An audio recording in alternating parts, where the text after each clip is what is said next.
জামায়াতের আমির থেকে শুরু করে নুরুল হক নূর সর্বশেষ বরিশালের সমাবেশে যোগ দিতে হেলিকপ্টার ব্যবহার করলেন বিএনপির চেয়ারম্যান তারেক রহমান। দ্রুত যাতায়াতের পাশাপাশি প্রান্তিক এলাকায় যাওয়ার ক্ষেত্রে এখন হেলিকপ্টারই শেষ ভরসা। শুধু শীর্ষ নেতৃবৃন্দ নয়, বরং জনসভায় অংশ নিতে অনেক স্থানীয় পর্যায়ের নেতাকর্মীরাও এখন ব্যবহার করছে হেলিকপ্টার। নির্বাচন ঘিরে রাজনৈতিক কর্মসূচি বাড়ায় দলীয় প্রধানরা হেলিকপ্টার ব্যবহার করছেন। এতে তারা অল্প সময়ে একাধিক জেলা ও অঞ্চলের সভা সমাবেশে যোগ দিতে পারছেন।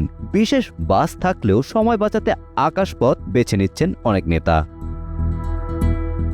নির্বাচন কমিশনের আচরণবিধি অনুযায়ী দলীয় প্রধান বা সমপর্যায়ের নেতারা নির্বাচনী প্রচারণায় হেলিকপ্টার ব্যবহার করতে পারবেন। তবে হেলিকপ্টার থেকে লিফলেট বিতরণ বা ব্যানার ঝোলানো নিষিদ্ধ। 2024 সালের গণ অভ্যুত্থানের পর জামাত আমির ডক্টর শফিকুর রহমানের হেলিকপ্টার ভ্রমণ আলোচনায় আসে। সাম্প্রতিক সময় বিএনপি চেয়ারম্যান তারেক রহমানও হেলিকপ্টারে বিভিন্ন জেলায় সফর করেছেন। হেলিকপ্টার অপারেটরদের তথ্য অনুযায়ী ডিসেম্বর থেকে ফেব্রুয়ারি পর্যন্ত নির্বাচনী মৌসুমে ভাড়া সাধারণ সময়ের তুলনায় 10 থেকে 25% পর্যন্ত বাড়ে। একদিনে একাধিক গন্তব্যে যাওয়ার ক্ষেত্রে ফ্লাইট সংখ্যা ও অতিরিক্ত চার্জ যুক্ত হয়।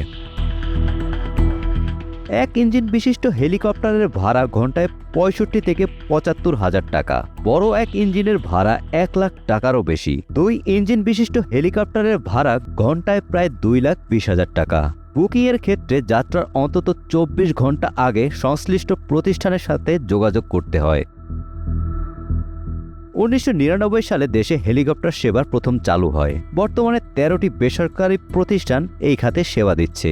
বাংলাদেশ বেসামরিক বিমান চলাচল কর্তৃপক্ষের তথ্য মতে দেশে নিবন্ধিত হেলিকপ্টার 42টি, যার মধ্যে প্রায় 35টি বর্তমানে সচল রয়েছে।